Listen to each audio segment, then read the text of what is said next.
ചോദിച്ചാൽ പിന്നെയും അങ്ങനെയാണ് പോവുക തീർച്ചയായും. അപ്പോൾ പിന്നെ നമ്മൾ ഇപ്പോഴത്തെ വിഷയം വേറെ ആണല്ലോ, തീർച്ചയായും അതിലേക്ക് നിങ്ങൾ വരണം.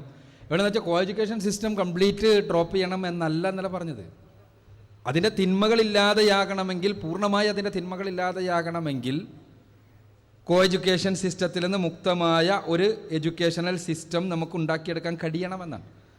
അതല്ലാതെ ഇന്നത്തെ ഒരു സാഹചര്യത്തിൽ തീർച്ചയായും കോ എഡ്യൂക്കേഷനുള്ള സ്ഥാപനങ്ങളിൽ നിന്നെല്ലാം നമ്മൾ ബഹിഷ്കരിക്കുക എന്നുള്ളത് അപ്രായോഗികമാണ്. അത് തീർച്ചയായും സാധ്യമല്ല. അവിടെ ഇസ്ലാമിക സമൂഹത്തിൻ്റെ ഉത്തരവാദിത്വമാണ് ഇസ്ലാമികമായി ഈ രൂപത്തിൽ ഉള്ള കോ എഡ്യൂക്കേഷൻ്റെ പ്രശ്നങ്ങളെ ഇല്ലാതെയാക്കുന്ന രൂപത്തിൽ ഉള്ള ഒരു എഡ്യൂക്കേഷണൽ സിസ്റ്റവും എസ്റ്റാബ്ലിഷ്മെൻറ്റ്സും ഉണ്ടാക്കിയെടുക്കുക എന്നുള്ളത്. ഇവിടെ സഹോദരി ചോദിച്ച പോലെ ഉള്ളൊരു സിസ്റ്റത്തിൽ നമുക്ക് ചെയ്യാൻ പറ്റുന്നത് ഇസ്ലാമികമായ നിയമങ്ങൾ അനുസരിക്കുക എന്നുള്ളതാണ്. ഇസ്ലാമിക നിയമങ്ങൾ, ഹിജാബിൻ്റെ നിയമങ്ങൾ പൂർണ്ണമായും പാലിക്കുക. അതിൽ പുരുഷന്മാരുമായി ഒറ്റക്കാകാതിരിക്കുവാൻ ശ്രദ്ധിക്കുക. അത് വളരെ പ്രധാനപ്പെട്ടതാണ്. എന്തിൻ്റെ പേരിലാണെങ്കിലും അത് ഒറ്റക്കാകാതിരിക്കാൻ നിങ്ങൾ ആത്മാർത്ഥമായി ശ്രമിച്ചാൽ ഏത് പ്രോജക്റ്റ് വർക്കിനാണെങ്കിലും ഏത് പ്രവർത്തനത്തിനാണെങ്കിലും നിങ്ങൾക്കത് കഴിയും. പക്ഷേ ആത്മാർത്ഥമായുള്ള ശ്രമം നടക്കണം എന്ന് മാത്രമേ ഉള്ളൂ. അത് ഞാൻ ഇന്നലെ സൂചിപ്പിച്ചതുപോലെ നമ്മളൊരു ശ്രമം നടക്കുമ്പോൾ അള്ളാഹുവിൻ്റെ സഹായം നമുക്ക് അവിടെ ഉണ്ടാകും. കോ എഡ്യൂക്കേഷൻ എന്നത് ഒരു പ്രശ്നമാണെന്ന് പറയുമ്പോൾ അതൊരു ലൈംഗിക പ്രശ്നം മാത്രമായി നിങ്ങൾ മനസ്സിലാക്കേണ്ടതില്ല. ഇന്ന് സ്റ്റേറ്റ്സിലെല്ലാം ഉണ്ടായിക്കൊണ്ടിരിക്കുന്ന പുതിയ പഠനങ്ങൾ ചെറിയ ക്ലാസ്സുകൾ മുതൽക്ക് തന്നെ ബൗദ്ധികമായി, ബുദ്ധിപരമായി തന്നെ കുട്ടികളെ സെഗ്രിഗേറ്റ് ചെയ്യണം എന്നിടത്തേക്കാണ് കൊണ്ടുപോകുന്നത്. ആണ് കാണുന്ന രീതിയിലല്ല പെണ്ണ് കാര്യങ്ങളെ കാണുന്നത് എന്നതുകൊണ്ട്, ആണ് മനസ്സിലാക്കുന്നത് പോലെയല്ല പെണ്ണ് കാര്യങ്ങളെ മനസ്സിലാക്കുന്നത് എന്നതുകൊണ്ട് അടിസ്ഥാന വിദ്യാഭ്യാസം മുതൽക്ക് തന്നെ പെൺകുട്ടിയെയും ആൺകുട്ടിയെയും വേർപിരിക്കുകയാണ് വേണ്ടത് എന്നിടത്തേക്കാണ് പുതിയ പഠനങ്ങൾ പോകുന്നത്. ബ്രെയിൻ സെക്സ് എന്ന ഒരു പുസ്തകം തന്നെ, ഏറെ വിവാദമുണ്ടാക്കിയ പുസ്തകം തന്നെ ഡോക്ടർ ആനി മോയറിൻ്റെതായി ഇന്ന്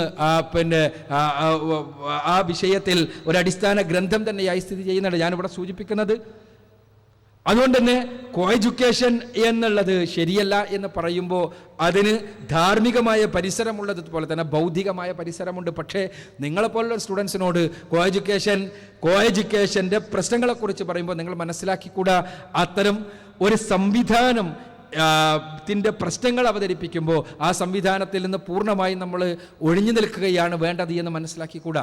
മറിച്ച് ഇപ്പോഴുള്ള സംവിധാനത്തിൽ ഉള്ള തിന്മകൾ കടന്നു വരാതിരിക്കാൻ ഇസ്ലാമികമായ നിയമങ്ങൾ നമ്മൾ പാലിക്കുക. അതോടൊപ്പം തന്നെ ഇസ്ലാമിക സമൂഹം, നിങ്ങൾക്കെല്ലാം തന്നെ ഒരു സമൂഹത്തിൻ്റെ ഭാവി ഭാഗധേയം എന്നുള്ള നിലക്ക് നിങ്ങൾക്കെല്ലാം തന്നെ ഇനീഷ്യേറ്റീവ് ചെയ്ത് എന്തുകൊണ്ട് എഞ്ചിനീയറിംഗ് കോളേജിൽ പഠിക്കുന്നൊരു പെണ്ണിന് എന്തുകൊണ്ട് ഈ പർദ്ദക്കുള്ളിലല്ലാതെ തന്നെ ഒരു പ്രാക്ടിക്കൽ ചെയ്യാൻ കഴിയുന്നൊരവസ്ഥാവിശേഷത്തെക്കുറിച്ച് നമുക്ക് ആലോചിച്ചുകൂടാ. അങ്ങനെയാകുമ്പോൾ അവിടെ അന്യപുരുഷന്മാർ കടന്നു വരാത്ത അവസ്ഥാവിശേഷം ഉണ്ടാകണം. എന്തുകൊണ്ട് അങ്ങനെ ആലോചിച്ചുകൂടാ? ഇപ്പോൾ നമുക്ക് ആലോചിച്ചാൽ ഇൻഷാ അള്ളാഹുവിൻ്റെ സഹായമുണ്ടെങ്കിൽ നമുക്ക് എന്നെങ്കിലും അവിടെ എത്താൻ കഴിഞ്ഞേക്കും. ആലോചനയുണ്ടാകുവാൻ വേണ്ടി പറയുന്ന കാര്യങ്ങൾ നാളെ നടപ്പാക്കാൻ വേണ്ടിയുള്ള കാര്യമാണ് എന്ന് തെറ്റിദ്ധരിക്കല്ലേ എന്നാണ് കാര്യത്തിൽ എനിക്ക് സൂചിപ്പിക്കാനുള്ളത്.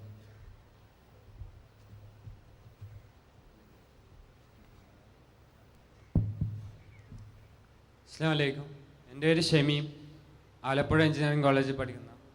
അപ്പം നമ്മൾ മുസ്ലിങ്ങളോട് ദഅവ നടത്തുമ്പോൾ നമുക്ക് സിമ്പിളായി പറയാം, നിങ്ങൾ ഇസ്ലാമിനെ കുറിച്ച് പഠിക്കണം, എങ്കിലേ നിങ്ങൾക്ക് സത്യം മനസ്സിലാവും എന്നൊക്കെ നമുക്ക് സിമ്പിളായി പറയാം. പക്ഷേ ഇസ്ലാം അല്ലാതെ ഒരുപാട് മതങ്ങൾ വേറെയുണ്ട്. അങ്ങനെയാണെങ്കിൽ ഒരു മുസ്ലിമിനും ബാധ്യതയല്ലേ എല്ലാ മതവും പഠിച്ച് കമ്പയർ ചെയ്ത് ഏതാ സത്യം എന്ന് മനസ്സിലാക്കാൻ? പക്ഷെ അത് നമ്മളെപ്പോലുള്ള സാധാരണക്കാരന് പ്രാക്ടിക്കലാണോ? ഒരുപാട് കാലം പിടിക്കില്ലേ അതിന്? പിന്നെ ഒരു കാര്യം കൂടെ ഇത് കഴിഞ്ഞിട്ട് വളരെ പ്രസക്തമായൊരു ചോദ്യമാണ് എൻ്റെ സുഹൃത്ത് ചോദിച്ചിട്ടുള്ളത്. അതിന് മുമ്പ് ഒരു കാര്യം കൂടി പറയട്ടെ. എവിടെ ഇങ്ങനെ ചില എഴുത്തുകൾ കിട്ടീന്. ഞാൻ എൻ്റെ സെഷനുകൾ നിങ്ങൾക്കറിയാം, എഴുത്തുകളെ കാര്യമായി പരിഗണിക്കാറില്ല.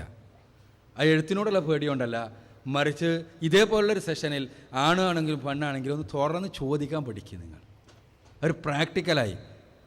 ഇപ്പോൾ ഉള്ളൊരു പ്രശ്നം തന്നെ മതം എന്ന് കേൾക്കുമ്പോൾ അത് മുണ്ടാൻ പാടില്ലാത്തൊരു സാധനമാണെന്നുള്ളൊരു കൾച്ചറാണ് നമ്മൾ വളർത്തിക്കൊണ്ടുവന്നിട്ടുള്ളത്. മതം ഇങ്ങനെ ആത്മീയ നേതാക്കൾ ഇങ്ങനെ പറയുക, നമ്മളിങ്ങനെ കുറേ പിന്നെ പോയത്തക്കാർ കേട്ടിരിക്കുക, എന്നിട്ട് അവർക്ക് കൊടുക്കേണ്ടത് കൊടുക്കുക, അവരെങ്ങനെ നിലനിർത്തുക. ഇതാണ് സമൂഹത്തിൻ്റെ ഒരു ദൗത്യം എന്നുള്ള രൂപത്തിലാണ്. ഇതല്ല. മതം ചോദ്യം ചെയ്യപ്പെടട്ടെ. അതിന് ചോദ്യം ചെയ്യാനുള്ളൊരു ആർജവം മുസ്ലിങ്ങളെ നമ്മൾക്ക് ഉണ്ടാകണം. അത് തന്നെയാണ് ദഅവത്തിൻ്റെ ഏറ്റവും അടിസ്ഥാനപരമായ തലം. അത് ആണ് നമ്മൾ പഠിക്കേണ്ടത്. അതിനും കൂടിയുള്ളൊരു ധൈര്യം ഉണ്ടാവട്ടെ എന്നുള്ള നിലക്കാണ് ഈ എഴുതി തന്ന ആൾക്കാരും ഒന്ന് നേർക്കൊന്ന് ചോദിക്കുക.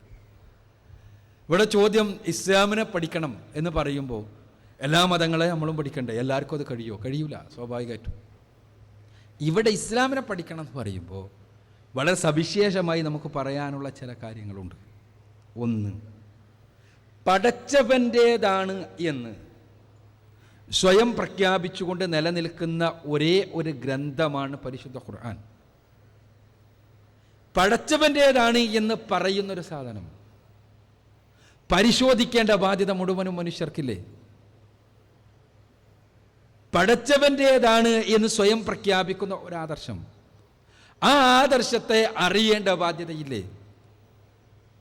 അതേസമയം ലോകത്ത് എല്ലാ മതങ്ങളെയും, ഇന്ത്യയിൽ തന്നെ ശരിക്ക് എണ്ണം കൂട്ടുകയാണെങ്കിൽ 600ഓളം മതങ്ങൾ, എസ്റ്റാബ്ലിഷ്ഡ് റിലീജിയൻസ് ഉണ്ടെന്നാണ് പറയണത്. അപ്പോൾ അങ്ങനെയാകുമ്പോൾ അസാധ്യമാണ് 600 മതങ്ങളെപ്പറ്റി പഠിച്ചിട്ട് അതിൽ ഏതാണ് ശരിയെന്നല്ല അന്വേഷിച്ചിട്ട് പിന്നെ സ്വീകരിക്കാനാകുമ്പോഴേക്ക് ഏകദേശം പഠിക്കാൻ പറ്റാത്തൊരു കോലത്തിലേക്കാവും നമ്മൾ. എല്ലാം കഴിയില്ല.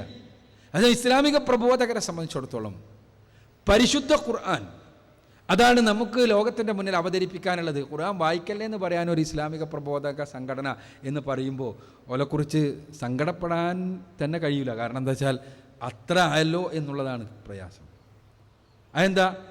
അത് ശരിക്കും പറഞ്ഞാൽ ഒരു കോംപ്ലക്സിൽ നിന്നുണ്ടാകുന്നതാണ്.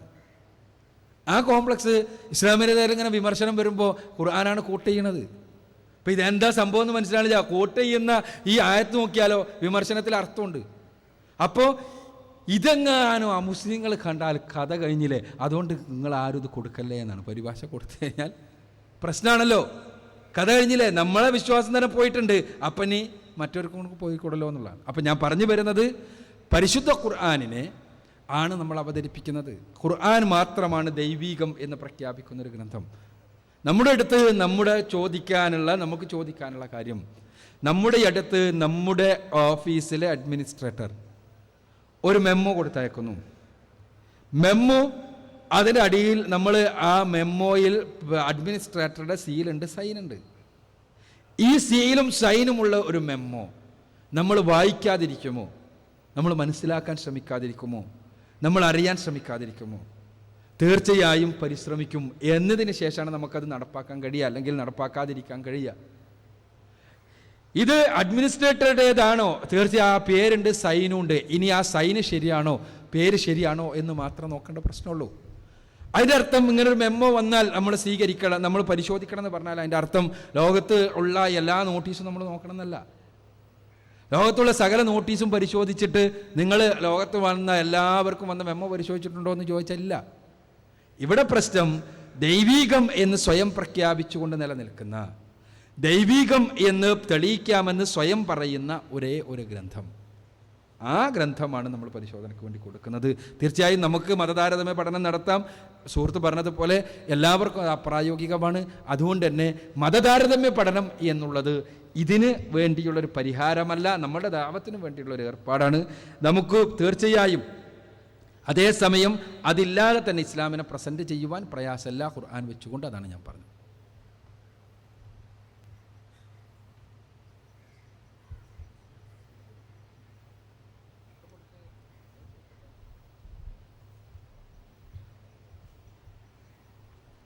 ഇവിടെ ചർച്ച ചെയ്യുന്ന വിഷയങ്ങളുമായി ബന്ധപ്പെട്ടാവണം നമ്മുടെ ചോദ്യങ്ങളെന്ന് ശ്രദ്ധിക്കുക. യെസ്. അസ്സലാമു അലൈക്കും.